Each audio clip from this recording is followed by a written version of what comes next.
He sent me up here to tell you, or your dad. You ever seen a UFO? No. I have. One landed in our back paddock and abducted a cow. Yeah, right. That's true. I know 3 guys who got abducted up in the mountains. They were taking mushies in the middle of the night. This light comes out of the sky and lands in front of them. They blacked out. I like the variety of shot combination, the wide shots, the drone shots, medium close-ups, etc. I think it really gives a scope of the environment that the two characters are in.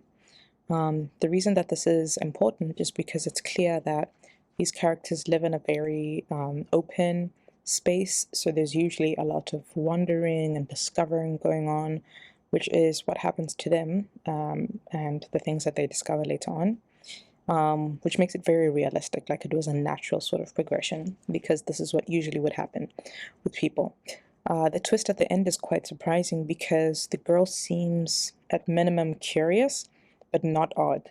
So least of all interested in the boy, so it's interesting how she sort of shows that interest towards the end. The main characters were quite effective, very subtle, understated performances until the end.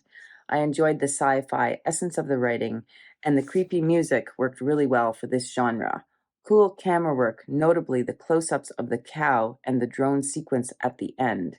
I think the abandoned, haunted looking house adds a sort of eeriness to the film, especially with the deceased and decayed horse that the little girl caresses with, which hints to her dark identity.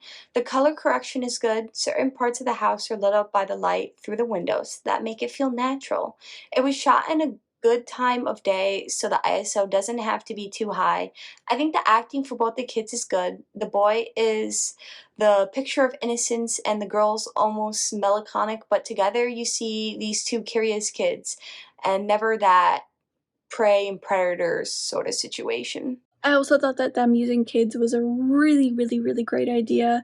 I think personally, for me, when you introduce, kids as, your main actors in movies like this, in horror, in thriller, in suspense, it just takes on such a different level for me because there's this kind of like juxtaposition between the innocence of a kid and the innocence of childhood that we all associate when we see kids in any kind of context with the starkness and the abject horror that death and shock and all these other things that are staples of the genre kind of bring.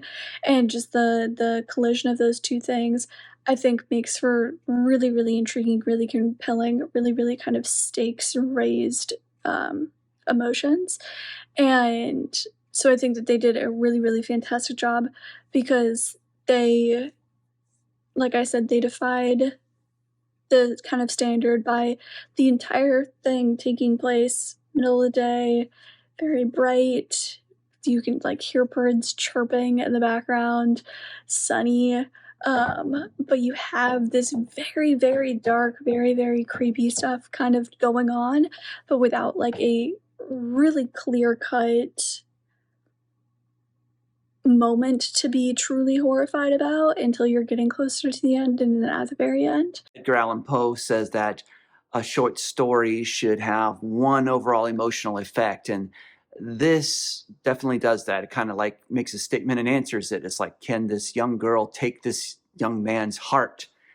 Yes, she can. Unfortunately for him, it's a horror movie, and she takes it literally. So this was very cool. It's it really subverts your expectations. You don't expect it to go where it's going at all, and you got the two kids going out to the abandoned house, and it just seems like a coming of age kind of love story. And then there's this creepy, moment with the dead cow there that's kind of a foreshadowing. And then, you think things are going to get kind of romantic, and she takes his heart. Well, yeah, so the two kids did a great job. They're really good actors. They really performed the parts well. Good score, really, really moved it along, and nicely directed, nicely edited. Really loved that drone shot at the end. That was very affecting, saying, oh, this is it. She's just got his heart and we're going now. It's quite clear. You kind of know something's going to happen at the beginning when it shows that serene landscape of cows and cattle and livestock. You kind of knew what was going to happen. You just didn't guess it. And films like this, it's really good when they're not predictable, because the predictable ones get old and you really didn't guess what this was until the very last second. It's what makes it great writing. It's where you get it. And the cinematography in this was phenomenal. It was gorgeous. It was something that worked well, and the score really let you know that something was going to happen, but it kept it kind of calm at the same time, which makes it even better. This had some beautiful cinematography to it. Really absolutely gorgeous what they did with their locations, and I loved the rapport between the two lead actors. I thought that that was very, very cool, and the story was interesting. I think that it was really well told, and I liked what they did with their special effects. I mean, the beating heart that she was holding in her hands, that was pretty amazing what they did.